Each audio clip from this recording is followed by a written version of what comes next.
Don't you have better things to do at this hour of the morning, Jackie? Like being home, taking care of your new little baby girl?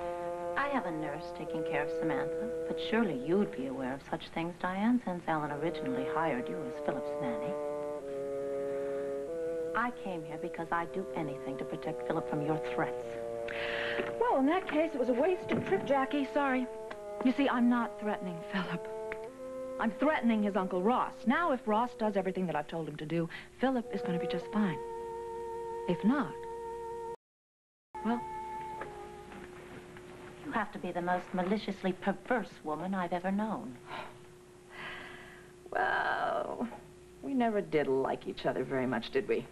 Of course, that's nothing new. I mean, you always considered me a threat while you were married to Alan. Oh, that's not true, Diane. I never liked you. But you were never a threat to my marriage, because Alan had long since ended that tawdry little affair he had with you. Well, if it makes you happy to believe that, Jackie, you just go right ahead and believe it.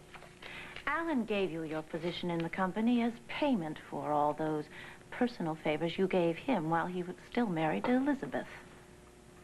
There's a name for women who take payment for those kinds of favors, Diane. But I think even that word is too good for you. Ooh. Jackie, I'm shocked. You know, I didn't think even you could be that naive. If you only knew all the times that Alan and I used to sit around laughing at you... Stop it, Diane. Just stop it. It couldn't matter less to me now, even if it was true. But I know it does matter a great deal to you still, which is why you'd love people to believe that Alan is still attracted to you in that way, even though you know better than anyone else that he's not. Oh, excuse me.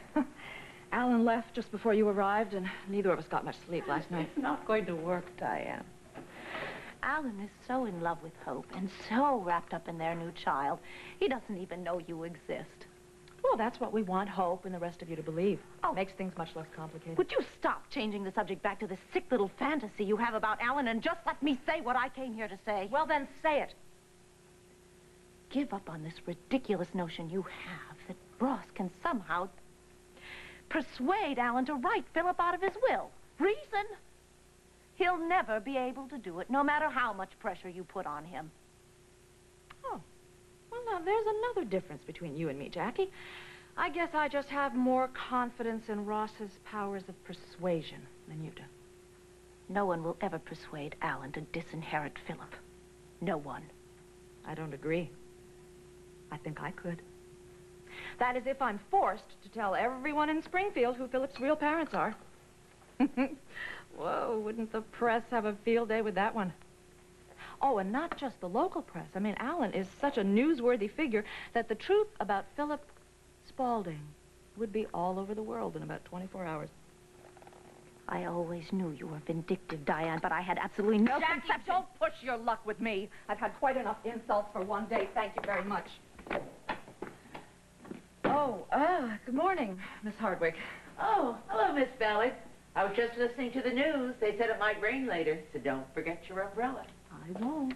Oh, Miss Hardwick, when the elevator comes, would you hold it for a minute, please? A friend of mine's just about to leave. I'd be happy to. Thank you. I'm not finished yet. Oh, yes, you are. Now, you just stop wasting my time trying to convince me to change my mind, and you concentrate on getting Ross to make certain that Philip is not in Alan's will. Because if you don't, you are going to have a lot of explaining to do when that poor boy comes to you, asking how two such honest, high-principled people could have lied to him from the day he was born. Ooh.